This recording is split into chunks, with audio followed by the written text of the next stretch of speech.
সেই যে একদিন বিকেলে মাঠ থেকে ওঠা হয়েছে, আর কখনো এত আনন্দ নিয়ে মাঠে নামা হয়নি।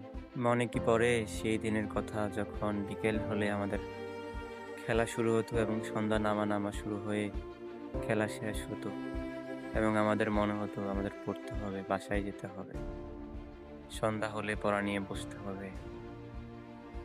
তখনই আনন্দ ছিল, তখনই শান্তি ছিল, কোনো টেনশন ছিল না, কোনো চিন্তা ছিল না।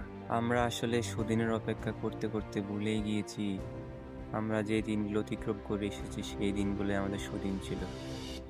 এখন যেগুলো সুদিনের আশায় আছে ওই দিনগুলো মূলত দুর্দিন হিসেবে আমাদের সাথে কাজ করতেছে। কত কাঠফাটা রোদে ঘাম জড়িয়েও আমরা ক্লান্ত হতাম না, কারণ তখন ছিল মানসিক শান্তি। আর এখন সারাদিন পরিশ্রম করে আমাদের যখন ক্লান্ত শরীর নিয়ে বের হই, আবার ক্লান্ত শরীর নিয়ে বাসায় ফিরি, তখন আমাদের মনে একটু শান্তি থাকে না। একটু মানসিক অভাবের খোঁজে আমরা কতই না পাগল হয়ে পড়ি। অথচ দিন 8 ঘন্টা 12 ঘন্টা পর্যন্ত খেলে আমাদের মনে কোনো ছিল না ক্লান্তি, আমাদের ছিল না কোনো শান্তির অভাব। আমরা আসলে তখনই ভালো ছিলাম। আপনি চাকচিক্যময় শহরের মাঝে অথবা কোটি টাকার বিনিময়ে এই শান্তি আর কখনোই খুঁজে পাবেন না।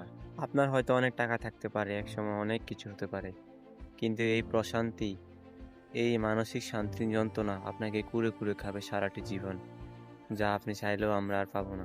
আগে আসলেই বোঝার ক্ষমতা ছিল না কি জন্য খুব আনন্দ নিয়ে বলতো একটি শট মারতে চাইতো, ব্যাট খেলতে চাইতো। এখন আমরা একটু উপলব্ধি করতে পারতেছি যে তারা কি জন্য চাইতো। সত্যিকার অর্থে আমি আপনি বড় হয়ে গেছি, চাইলে আর কখনো শৈশবে ফিরে যেতে পারবো না, এরকম খেলাধুলা করতে পারবো না, আর মানসিক প্রশান্তি তো আর কখনোই হয়তো আমাদের কপালে আসবে না।